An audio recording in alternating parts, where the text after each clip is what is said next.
téléphone ta filmé nga biloko. On a la filmé. Là on filmé.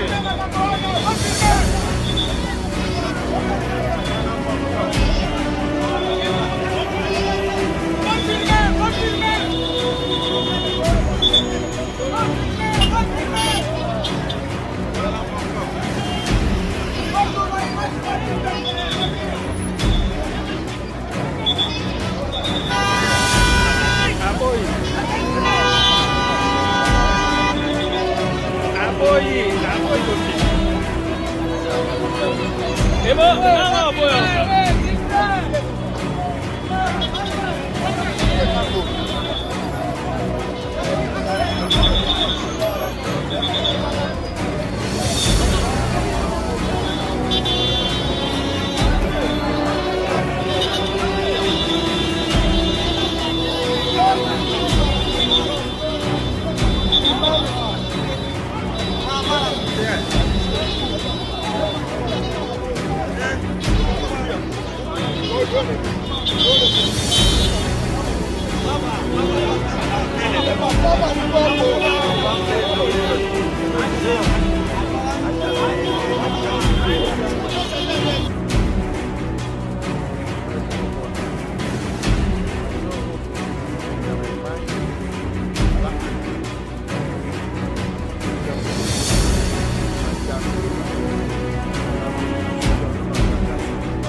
Conformément à l'article 49 de la loi organique numéro 08/016 du 7 octobre 2008, composition, organisation et fonctionnement des entités territoriales décentralisées et leur rapport.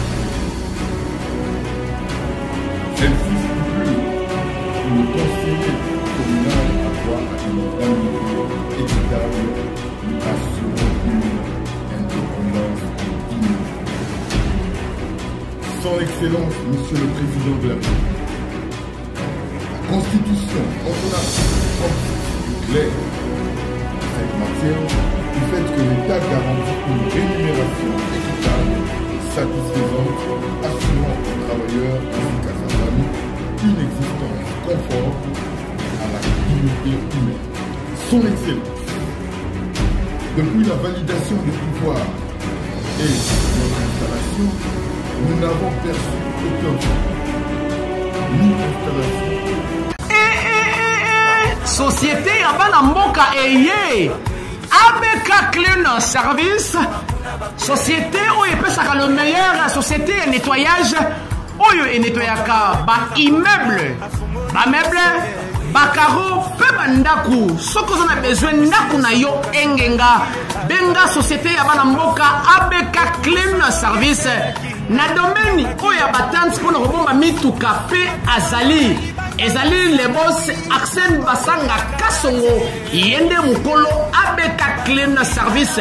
Ce que vous avez besoin de contact, au comment on appelle la profondeur, les numéros en place, au contacter ABK Clean Service, au kozwa Moussala na profondeur, ABK Clean. Oui, to PCB Nombote, o Ezali, PCK TV, la chaîne de profondeur, Ezali émission Yakoloba, Ezali, tozanaba vidéo et belé, bah si j'ai belé to développer pour Esala bien makasi. Premier sujet to relobé la message clé, ya moko, ya ba conseiller communaux, oyo ya commune, ya Lemba, o Ezali, honorable José, après ça qui message moko pour na mokonzi ya mboka. Ça fait 8 mois yango oyo ba conseiller communaux nyonso baza impayé alors que bazalaki batu o bazalaki eli ba votaki bango bomona message wana to la sabino message wana to zonga pe to lobelango to profondir lango po esape bien makasi.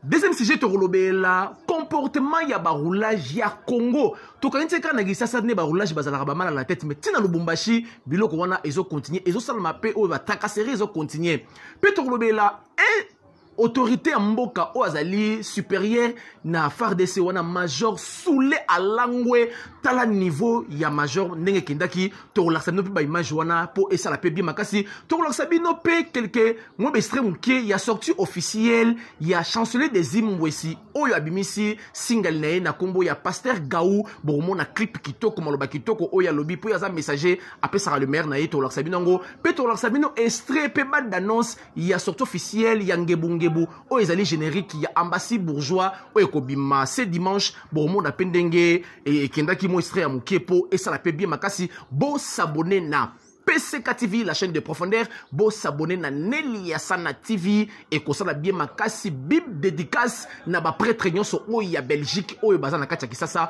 bazali ko séjourner o tolobi écrit sans problème de Belgique, Yalola, Wana, Tomoni, le fondateur de Belgique, Bijou Mobunga, Papa Miel, Topesio Mbote, Yashiki, Totokani, Topesio Mbote, Yabola Muyango Wana, Tobo Sanité, Karaba prêtre bazawana, Tobo Sanité, Tonton Mobunga, Oyo Azali pe prêtre, Tonton Mobunga, Maswa, Topesio Mbote, Yabola Muyangoana, Batuana, Bazaba prêtre, O Bazova ba idéologie, Yarosaranate, Tobo Sanité, car na prêtre wana na kati ya Belgique o bazali ko séjourner na kati ya Kisasa awa Tobo Sanité, Matisse Ande.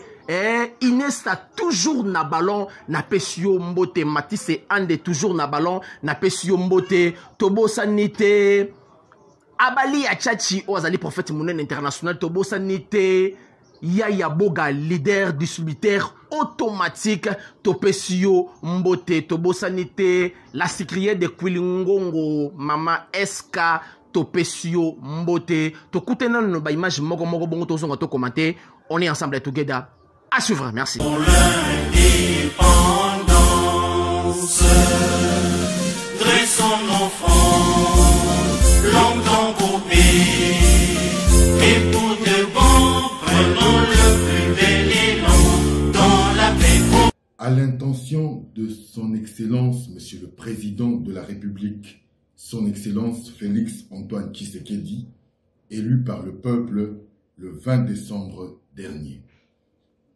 Monsieur le Président de la République, conformément à l'article 69 alinéa 2 de la Constitution du 18 février tel que révisé par la loi numéro 011/002 du 20 janvier 2011 vous donnant le pouvoir d'y veiller, il se constate avec chagrin le manque de considération des conseillers communaux, pourtant en tant que représentants du peuple à la base, et élus au suffrage universel sur le même damier que vous, les députés nationaux ainsi que les députés provinciaux. Ils sont les seuls honorables abandonnés à leur triste sort, malgré plusieurs correspondances et sit-ins auprès des institutions à l'instar de l'Assemblée nationale et de la primature. Monsieur le Président de la République, la Constitution stipule en ses articles 12 et 16, alinéa 4, que tous Congolais sont égaux devant la loi et ont droit à une égale protection des lois, que nul ne peut être soumis à un traitement cruel, inhumain ou dégradant. Nous venons vers vous pour être rétablis dans nos droits, conformément à l'article 49 de la loi organique numéro 08/016 du 7 octobre 2008 portant composition, organisation et fonctionnement des entités territoriales décentralisées et leur rapport avec l'État. Celle-ci stipule que le conseiller communal a droit à une indemnité équitable lui assurant une indépendance et dignité.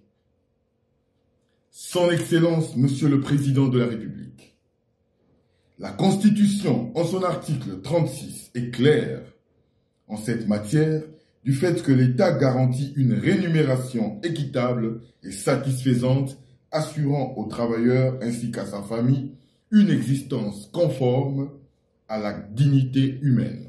Son Excellence, depuis la validation des pouvoirs et notre installation, nous n'avons perçu aucun frais, ni installation, ni aucun salaire, ou encore moins une prime.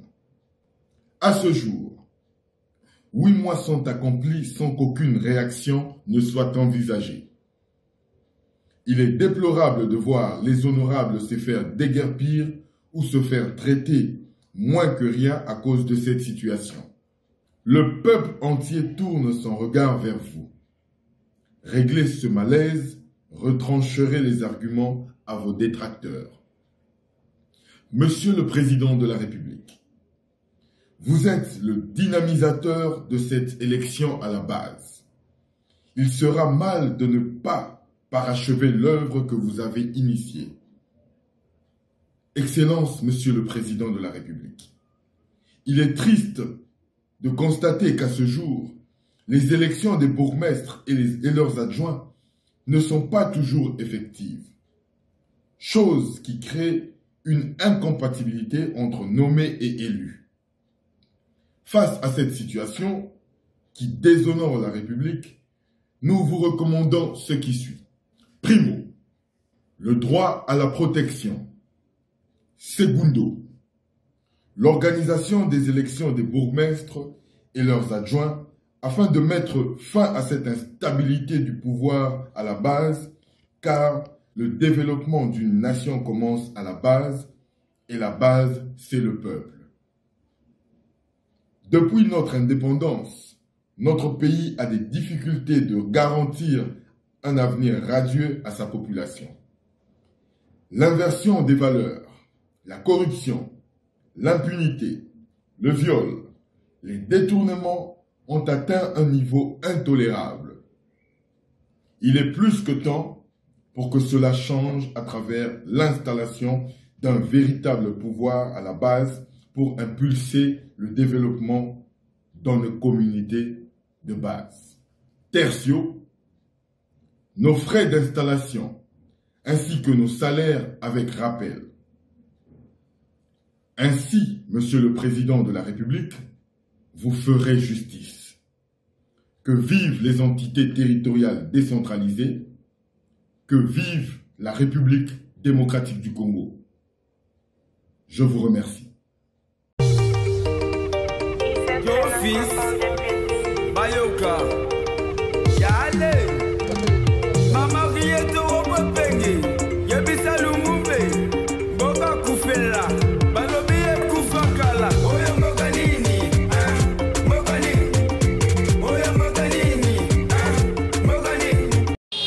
Téléphone t'a filmé, il y a du loco.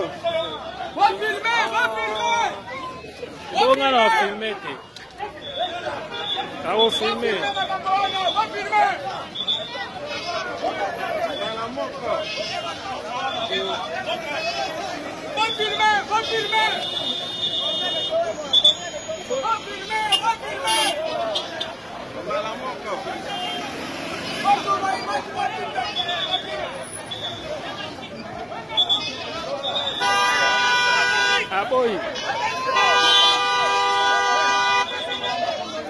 Aboyi doki. Ebo, nanga aboyi ota.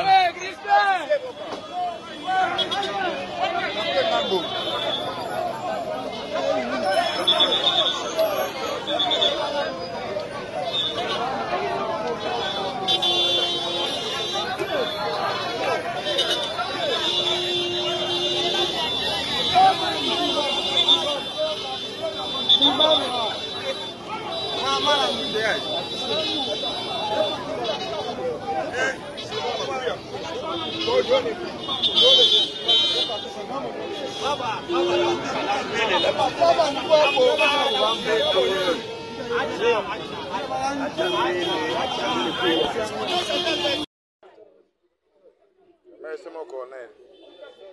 major nazotinda na image aza antenne population de ezuye na Gambela na avenue Sous-Janon na quartier ancien combattant na coin ya Éthiopie bazo ko filmer antenne aza ivresse ya makasi na mesubeli na teni azo ko même côté le matin de ba bengi police ya pembeni bazuye batombole ba na siat na biso ya rond-point force et tu ko kuta awa aza ivre na niveau moko impossible quand on est toujours sur la bonne ba TikTok d'ailleurs tout le monde va se publier na ba TikTok na la population. Donc, il y a un informé bino anticiper à quoi. Plus rien à vous de mon corps. Ingénieur JP qui c'est full. Pesa biso musique ngebu ngebu. Michopo na mbonda.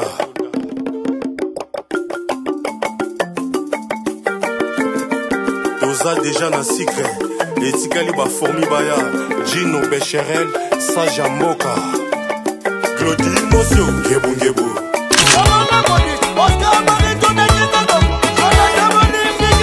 Tony Sio,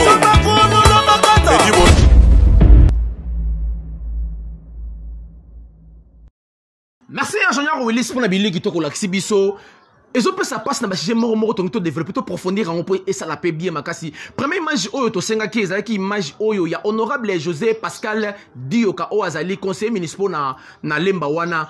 Vraiment na lingi na sona ba autorité na biso ya mboka. Omoni ezopesa vraiment pasi. Batu oyo ba voter bango oyo bazalaki eli na commune ya Lemba wana attaque conseiller communal plus de 8 mois bozo futa bangote. Na ba domaine moko na ministère moko o bo chaka batu bazo zalaka payer. Mais batu bazali ko diriger mboka. Lelo soki Bougoumes alingi agafe batu ba ko landela ye ezali ba conseiller communal. To so mona ba Bougoumes o mona mutu ka plein ya mbongo memi on ndako mutu o surveiller azate. Mais ba conseiller communal bango bazana musala wana pona ko landela misala nyoso ya Bougoumes oyo ya commune ya chaque commune nyoso oyo ba vota kiye. Mais ba conseiller communal baza wana pona encadrement pona ko landela makamu nyoso zo leka na kati ya commune na bango po surveillance liste likoya liste po epesa bien. Mais tant que déjà ba autorité ya bongo bat o bino moko boche bango population a voté bango pe bino bo valider bango na attaque baza la ba conseiller communal. Mais plus de 8 mois baza impayé. Bakolesa mwasi nini, bakolesa bana nini, bakotangisa bana ndenge nini. Mutu nyoso ayebi ke azali conseiller communal ya commune ya Lemba wana, bayebi ke atravaka aka musala. Mais plus de 8 mois tant ba futa bangote, bozo sala nini. Toyebi ke eloko wana na mboka na biso ba conseiller communal na mboka na biso azalaki te. Mais tant vote salami awa bino moko bokotisi yango ba conseiller communal bazala wana pona makambo ya ba Bougoumes na kati ya ba commune. Mais pour bo assumer hein Atakuto frais d'installation, botika la repesa bangote chaque mois, baza impayé. Mboka na biso poni tozo sango soni. Mais ba conseiller communal oyo na ba mboka mosusu baza mieux payé pour ba osala musala ya l'état, ba osala musala ya mboka, ba servir mboka. Mutama yele lokola José Pascal Dioka o azali conseiller communal na kati ya commune ya Lemba wana. Mutama yele oyo esali passé, asali message pa mukonza mboka. Bande ko nga bo partager émission oyo et comme l'autorité ya mboka o eza soni boluka bo bongisa na ba étape moko pour mboka na biso ekeni de l'avant. Toza na coltan, toza na cuivre, toza na manganèse. Donc toza na droit ya ko futa mutu nyonso osala musala ya l'état osala on peut bonne déforme mais o azali eli. Ba conseiller communal o baza eli ba o travailler ba vota ki bango automatique boza na droit faut bo futa bango. Baza ba père de famille ba Bougoumes ba olie ba mbongo ya ko sangana te mais ba conseiller communal baza wana liso likwa liso pour na respect ya mosala po eke liboson. To ina deuxième image wana to oyo makambu ya ba policier na biso na ba roulage. Tala roulage ya Lubumbashi. Tu sais que Lubumbashi quand ba vivaka bien, ba na maternité bien. Zokote ba onyo baza ba ngala ba lufu.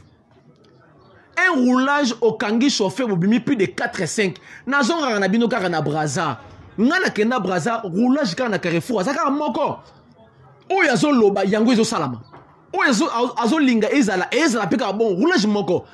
Embouteillage ezate tracasserie ezate roulage kaka moko bat ba otosa. Mais au moins na biso ba Carrefour awa ebele ba roulage ma embouteillage bango ne bazo créer ba embouteillage wana po balia ba konza mboka botala ministre de la justice Constant Mutamba landela bato nyonso oyo tracasser des amakasi ça partout makolingo tambola na ba province nyonso osala musala et ko sala pe bien makasi tala neti un major autorité supérieure ozana galon yo ya major tel niveau ya kwiti tango Mobutu bat bazoko boto ba biloko mambo ebele. Mais au moins, respect ya soda zaki li panangu bate soda koza libanda lupangu te libanda ya balabala boete soda zaki soko mela masangane bangala bazaki na ba mongo ba mela balotoko na bango bachicha para bango mais au moins était na tenya langue ba filmer non muto sali vidéo wana aza soda yemoka lobio vidéo se panzani na TikTok mobimba mais yo pe soda muninga na autorité na yo alangwe o filmango chango na TikTok tozo edanete Asa mutumo c'est vraiment pas punir mutu a filmer qui on a biso za wana soko pona comme ça message pour t'expliquer batu comment bat bako vivre une autorité mboka un major o tambola bongote o za la bongote ils ont fait ça vraiment pas si tout le côté bon ça ba ko na biso pour mboka na biso et ça na témoignage malamu partout tous autant bolaka pour et ça la paix bien makasi tout le monde est sorti officiel il y a chancelier des hymnes aussi o ezali pasteur Gaou le faux pasteur Yamabonza pasteur Yabase Belé chasser des hymnes c'est ça moto apesa ka message ce qui azan église azalako un évangéliste azalaka na ba texte ya kitoko azalaka na ba clip ya kitoko insanité na musique na ezalaka te mutu ko soutenir ye wana chasser des hymnes so aza génération 4e génération musique na ye ya déjà na bilamba aya déjà na mayele na ye aya na mbongo na kati musique ayi wana pona ko pesa ka message po ba congolais bo sepela as ambassadeur munene ya mboka na biso na côté musique ou apesa ka ba message na bien bo consommer pasteur patron wana na ba plateforme bo umona kaka des hymnes aussi officiel bo kota wana albini single wana ezali oyo moni clip nango ya wana clip kitoko nyoso kitoko ya la tsaka ba danser buzo bate ba danser buzo bate to pesio mbote président na biso chancelier des hymnes aussi wana to moni ndeko nanga ingénieur Kofere Tito to pesi mbote nous avons panja to yame pene be mission to zana sogi retour na so ozana na libanda mboka aux États-Unis tant ozonga président to zana pour nous défendre les causes pour ça musa na yo bien to pesi merci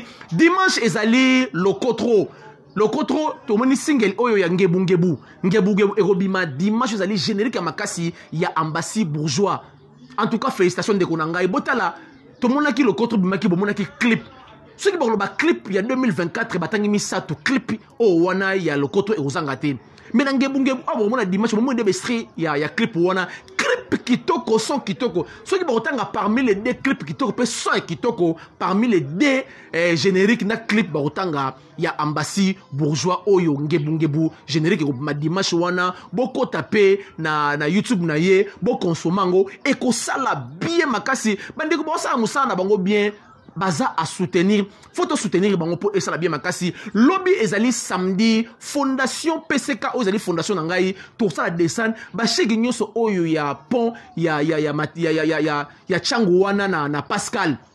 Na Pascal wana basenga ki il fallait to sunga bango, to aider bango. Toujours ça la bango ba kesi ya basirage wana to osumela ba sirage ba brosse to pesa bango ba banda cop yonde ko nango tele mission oyo to sala descendre wana lobby samedi na ba 11h so ko na besoin ko sunga biso e ko sala bien makasi to zali fondation oyo to sunga ka to sala ba do humanitaire fondation PCK wana to kembango ko pesa mbote wana nekiri sans problème de Belgique ya lola oyo ba prêtre bazali awa bazali ko séjourner to moni wana fondateur de Belgique Bijou Mobunga papa miel to pesio mbote ya shiki totokani chef ya masolo na pesio mbote to bosalite Matisse Ande Iniesta toujours na ballon bilamba et kendakande bongo na pesio mbote Jansi Itela anti gigolo na pesio mbote prêtre ya osaranate tonton Mobunga Maswa to pesio mbote to ebike ya bolamu ezali biso awa na PCK TV ekendaka bongo to pesi bino nyonso ba mbote bino bato bosutenera biso musala ezokende kitoko to bosanite ya boga leader distributeur automatique to pesi mbote mutu ya bilamba mutu ya forme mutu ko soutenir yeyo bino ba député ba ministre bobenga limero nanga mutu ko latsa bino abier munene nde ye wana ya boga leader distributeur automatique océan ya bilamba nde ye wana to bosani te molonga na ye o ta mama na bango akufaki mutu atikalaki na maboko na ye o za encadrer ye mère ya kiboba o ezali mama na biso Eska la sikriye de Kwilingongo kana sikre mwasi ya pembe contre pièce mutabilamba mama na biso Eska na pesio mbote wana molonga ni ya boga na pesio mbote tobosani te José Banza pangi plus pangi monsieur le catalogue José Banza mutama yele na kati ya Angleterre wana José Banza monsieur le catalogue na pesio mbote ya bolamu yango wana tobosani te Brice Mpangi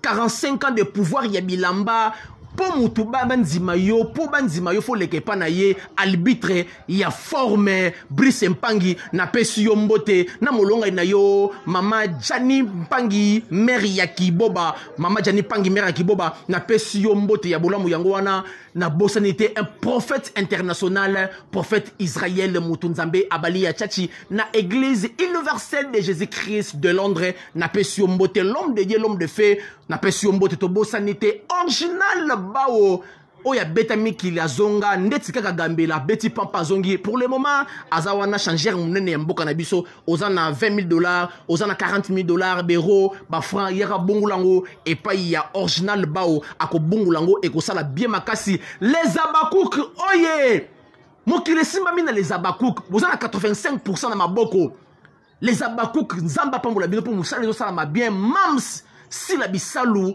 osala musala moko approprié océan écriture effet bazo finga effet pe ozo fulama wana tokanisi to bosente basoda na ope ya makasi Stella Swamana youtubers munene oza international ozo bundela pe les abakouk na pesio mbote na bosanité prêtresse oyo alobela rapé yagola wana soda makasi wana bazo benga Costa Mutamba suka bimi boye baki bozo ya kosepela ya gola ozo bundela pe les abakouk na pesio mbote ya bolamu yango wana tobo sanité international là où mère Aboupia aigle jaune mère Abapeti na pesio mbote ya bolamu yango wana Rifis Mbala tobo sanité Christian Mbala les grands pétroliers bon séjour place aux alliés pétrolier ya munene ya mboka na biso ye wana mama Poba elali to pesio mbote ya bolamu yango wana émission ezalaki spécial ezalaki na bilili ezalaki Willis Walder tobo sanité honorable Frank Pinda Kabango mutu ya mayele ozali professeur na kati ya Angleterre mazape na sport na ye awa style na ye o ezali